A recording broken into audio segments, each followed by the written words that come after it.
Olá, boa noite. Começa agora o Jornal do Senado. Críticas ao modelo político brasileiro, os protestos contra o aumento das passagens de ônibus em São Paulo e os conflitos fundiários no Mato Grosso do Sul. Temas dos discursos na sessão plenária desta sexta-feira. Rubem Figueiró criticou a falta de uma solução por parte do governo federal para os conflitos de terra no Mato Grosso do Sul, onde fazendas produtivas estão sendo invadidas e depredadas por tribos indígenas. A segurança degenera-se quando o Estado, como instituição, sobretudo federal, não assegura o direito de domínio das terras que ele, Estado, concedeu ao produtor rural, esse a recebeu de boa fé.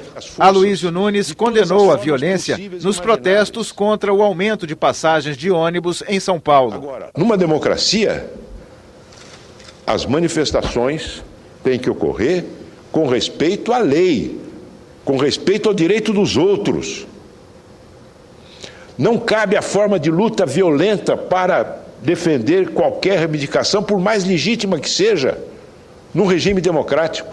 Wellington Dias lembrou a passagem no último dia 12 do Dia Mundial contra o Trabalho Infantil. O que tem de péssimo nisso é quando a família, muitas vezes, precisa da mão de obra, não é, do seu filho, da sua filha, para poder complementar a renda naquela família.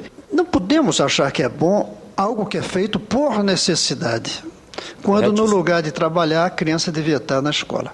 Romero Jucá comunicou que a comissão do Congresso, criada para regulamentar a Constituição Federal, começou esta semana a se dedicar aos artigos que tratam do terrorismo. Nós temos aí a Copa das Confederações, o Encontro Mundial da Juventude, a Copa do Mundo, os Jogos Olímpicos. A gente sabe que a índole do povo brasileiro não é uma índole violenta, mas, na verdade, o Brasil está inserido num contexto mundial e, nesse contexto mundial, infelizmente, de violência em muitos locais, em muitos países, né, é preciso que nós tenhamos uma posição dura. E Álvaro Dias criticou o modelo político brasileiro. Há um modelo que tem que ser destruído. Nós podemos discutir. A crise econômica alcança o Brasil em profundidade. Há uma contabilidade criativa para escamotear a realidade. O governo doura a pílula para manter popularidade.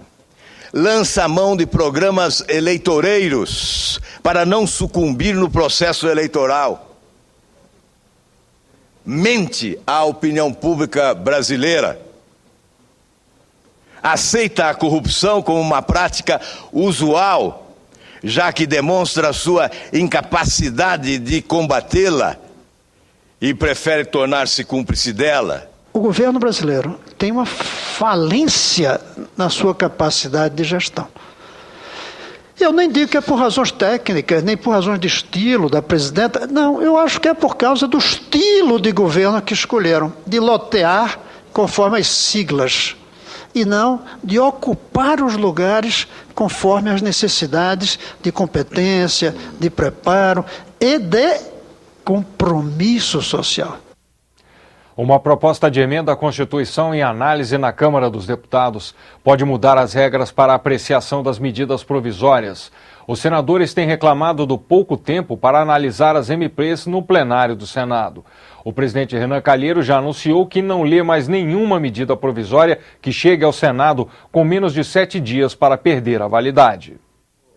Pela regra atual, o Congresso tem até 120 dias para aprovar uma medida provisória.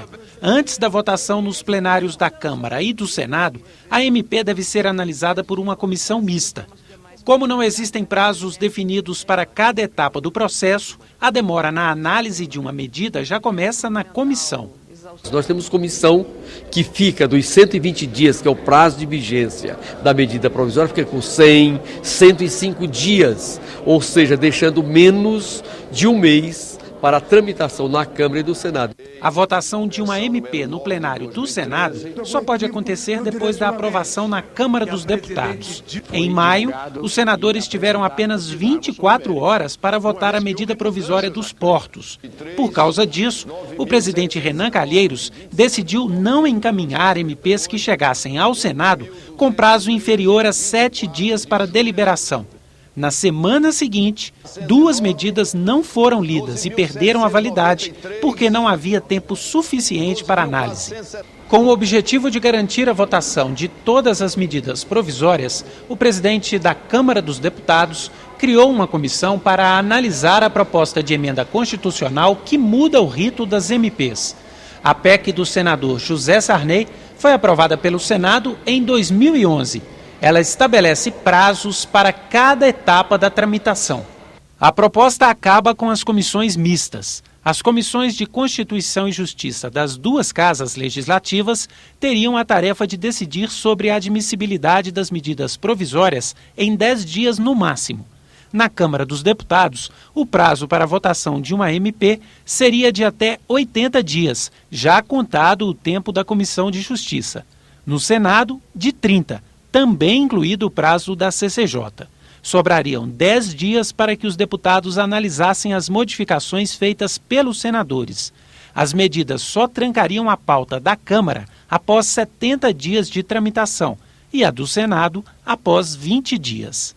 Para que fique claro o quanto cada casa, cada setor, né, ou pode ser em comissão, no plenário da Câmara, no plenário do Senado, em que cada instância dessas tem para trabalhar e que ela possa se restringir a esses prazos. Esta proposta de emenda constitucional que está hoje na Câmara, eu faço um apelo aos líderes partidários da Câmara dos Deputados que vamos regulamentar isso. Vossas Excelências podem aí modificar isso, mas deem um tempo necessário à comissão, deem um tempo necessário à Câmara, mas também deixe ao Senado Federal um tempo mínimo para que ele possa debater com profundidade as questões tratadas nas medidas provisórias, que tem que ter necessariamente o caráter de urgência. A omissão da polícia, em alguns casos, contribui para o aumento da violência contra a mulher.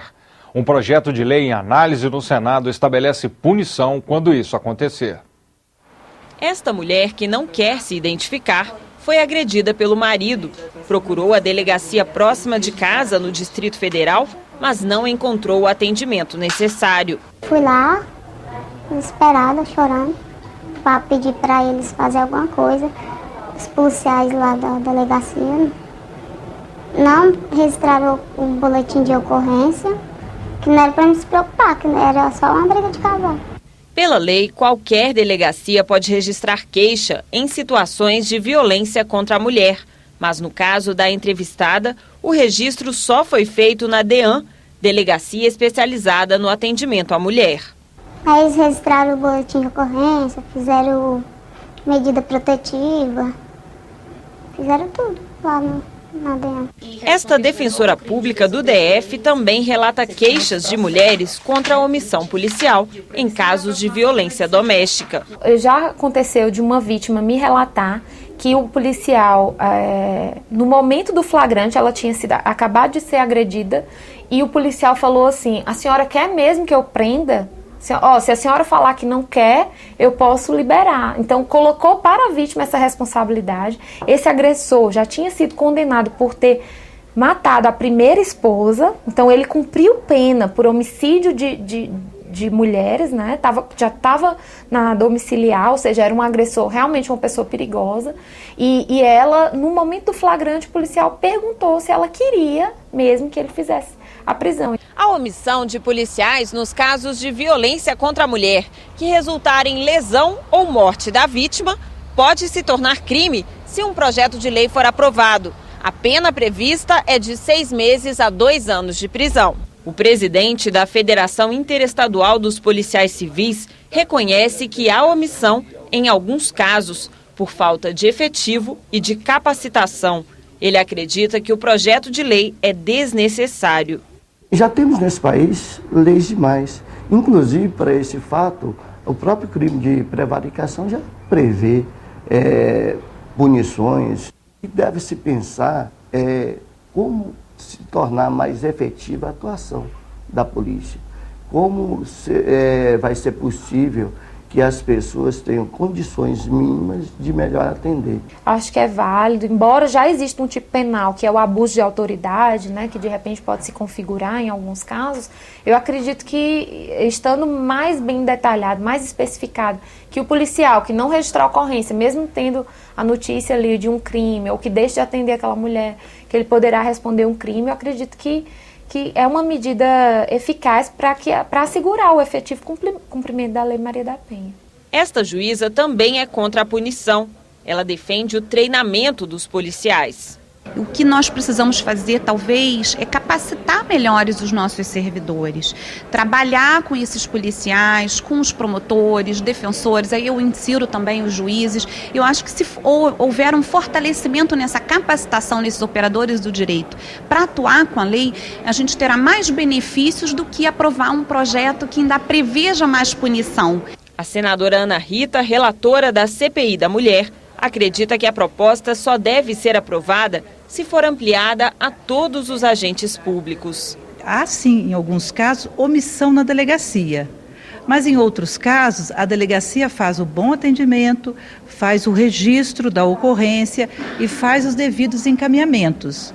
Quando chega, por exemplo, na vara especializada, onde cabe ao juiz determinar a medida protetiva, tem juízes que não determinam a medida protetiva e acaba que a mulher também vem a óbito.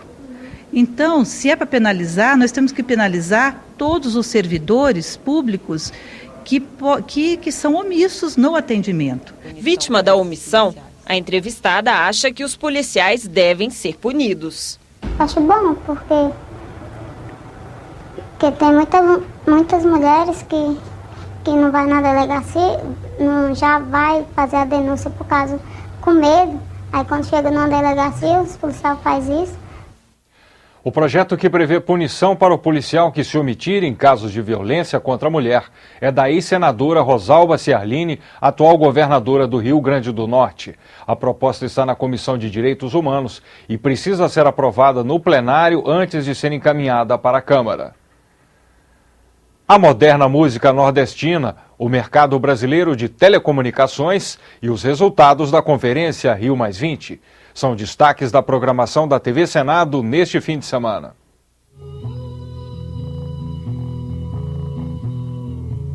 O programa Ecosenado faz um balanço do legado da conferência Rio+20, realizada há um ano na cidade do Rio de Janeiro. Representantes dos 3 poderes e da sociedade civil se reuniram no Senado para avaliar os compromissos assinados na Conferência das Nações Unidas. Entre eles, a implementação das metas acertadas pelos chefes de Estado no documento O Futuro que Queremos. No Agenda Econômica, o senador Walter Pinheiro analisa a situação do mercado brasileiro de telecomunicações, atividade que deve crescer acima dos 5% ao ano até 2017. Segundo consultorias especializadas, o setor chegaria a um faturamento próximo dos 100 bilhões de dólares em 4 anos, um dos maiores do mundo. A revista eletrônica Parlamento Brasil vai discutir, entre outros temas, a segurança de crianças e adolescentes em eventos esportivos e a repercussão da lei que garante cirurgia plástica a mulheres que retiraram a mama devido ao câncer. A Câmara dos Deputados avalia os 10 anos da lei que exige o ensino da cultura africana nas escolas e o Senado incentiva a produção dos minérios terras raras.